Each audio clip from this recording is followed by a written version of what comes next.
eating the wrong dish managed to cost him 18 years of his life.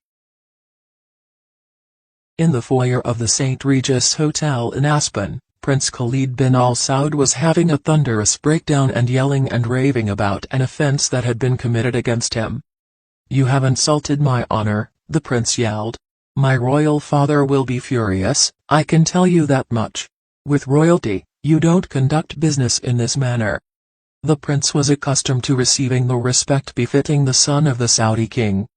A few days prior, he had arrived in Aspen aboard the private jet of business magnate Jeffrey Soffer, who was hoping to sell him a 30% stake in the renowned Fontainebleau Hotel in Miami Beach for $440 million. The prince was now yelling at Soffer's officials while being accompanied by his diamond-studded chihuahua, Foxy, and threatening to sue them for their impoliteness.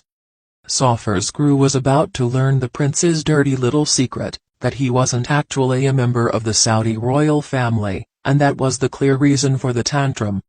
He was as far from royalty as he could possibly be. His real name was Anthony Enrique Gignac, and he was a serial con artist. He was actually a Colombian orphan adopted by a Michigan family and had started an astonishing 30-year charade of conning people. As Gignac ordered prosciutto at a restaurant, Soffer and his family began to be skeptical of Gignac. This is because pork is a prohibited meat for Muslims. Nevertheless, a source close to the investigation had subsequently informed that Gignac's Gucci tiger print-covered iPhone rang in Aspen. And it was the first indication that Soffer's team was on to him. The source claims that it was in relation to the Fisher Island property that he was renting. Gignac had convinced Soffer's team that he was the owner of the entire high-rise, all 54 opulent condos, on Miami's private 216-acre estate. Now, a person close to Gignac in Florida was calling to inform him that Soffer's team was conducting the two actions that a con man despises the most, due diligence. The caller informed him, "Listen, someone came over asking about you. They were checking to determine if you actually owned the property." Gignac must have been aware of his predicament. The source claims that he recognized at that point that they were on to him. If somebody happens to start checking and finds out he is only renting a single condo, and does not own the whole building, then he has been lying to them. As a result, Gignac immersed himself even more in character, just as he had done repeatedly over the course of 3 decades of increasingly bold frauds. The source had reported that he was yelling in the lobby. Gignac's own business manager, Carl Martin Williamson, rushed over to calm him down because the outburst was so brutal. A female British investment banker who had introduced Gignac to the Soffers and was a member of his entourage also broke down in tears. Gignac then increased the con to an even greater degree. After his breakdown, the investment banker went over to a colleague of Soffer's in the lobby. She told him that the agreement would not go through since the prince's honor had been insulted by him. "He's asking for a gift," which was one way they could make things right with him again. The prince argued that extravagant presents were a sign of respect during negotiations in the Middle East. He had already received pricey artwork from Soffer, as well as a $5,000 diamond-encrusted dog collar and other gifts for Foxy. His Highness now desired a more expensive item, and the lender said, "It has to be at least $50,000. Gignac's grandiose stage performances fell short of their intended goal of assuaging suspicions.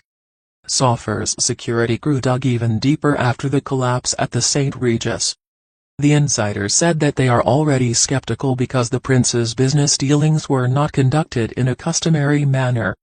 Everything seemed odd, and their attorneys are having difficulties dealing with Gignac's attorneys. Gignac returned from Aspen aboard Soffer's jet and made another terrible error. According to the complaint, he offered to take one of Soffer's executives home after the plane landed in Miami and insisted that since he was a diplomat, he could speed without fear of getting a ticket. It is an offense to impersonate a diplomat, which would finally lead to the release of a certain pack of bloodhounds. The Soffer team got in touch with DC Page, a former federal agent who now owns and operates Miami-based V2 Global. Gignac truly believed he was this persona that he made up, Page and his research team found. Getting close to influential people was the first step of the fraud. And this made it easier to defraud investors of their money in the second phase of the fraud. He desired a relationship with the Soffer family so he could simply claim to be close to them. He gains credibility when speaking with possible investors because of it. The case of the phony Saudi prince had been assigned to two of the DSS's most capable agents. They recognized the snaggle-toothed prince with the bowl haircut as a forgery the moment they saw his photo. His teeth were what gave him away, big time, says the source. Because Middle Eastern royals, particularly Saudis, take good care of their teeth. The agents soon discovered that roughly half of the high-end jewelry Gignac liked to flaunt on Instagram was a forgery. To save money on maintaining appearances, he frequently purchased the cheapest Rolexes available and had a jeweler glue inexpensive diamonds to all of them. He would lease or borrow luxury cars and yachts under various guises, then explained their eventual disappearances by saying he was tired of them.